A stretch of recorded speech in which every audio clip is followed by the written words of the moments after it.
सर्दी जुकाम गले में खिचखिच जर असेल तर ओवा अवश्य वापरावा। ओवा उष्णतेमुळे चिकटपणा ओलावा थंडावा कमी करतो। हाच कफ हाच चिकटपणा हाच ओलावा आपल्या नाकात श्वसन नलिकेमध्ये छातीमध्ये अडकून बसलेला असेल तरीही तो ओवा खाल्ल्याने कमी होतो। कफ पटकन सुटायला लागतो, सर्दी साठून राहत नाही, श्वासाला कफाला वास येत नाही, सोनलेलं नाक मोकळं होतं, छातीत घशात येणारे आवाज कमी होतात। अशा वेळेला सुद्धा ओवा गरम पाण्यातून घेणं किंवा ओवा घालून उकळलेलं पाणी पिणं यापैकी जो सोपा मार्ग आहे तो तुम्ही करू शकता। गरम पाण्यात ओवा घालून त्याच्या वाफा घेणं हा पण नाकातला किंवा घशातला कफ सुट्टा करण्याचा एक सोपा मार्ग आहे।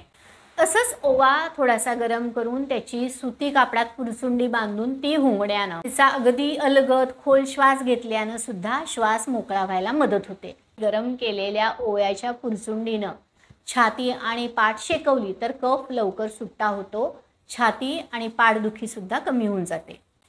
सर्दी डोक्यात साठवून जर डोकं दुखत असेल त्याला आपण सायनोसायटिस म्हणतात, ते जर होत असेल तर ओव्याच्या पुरचुंडीनं कपाळ किंवा गालाच्या जवळचा भाग नक्की शेकवावा।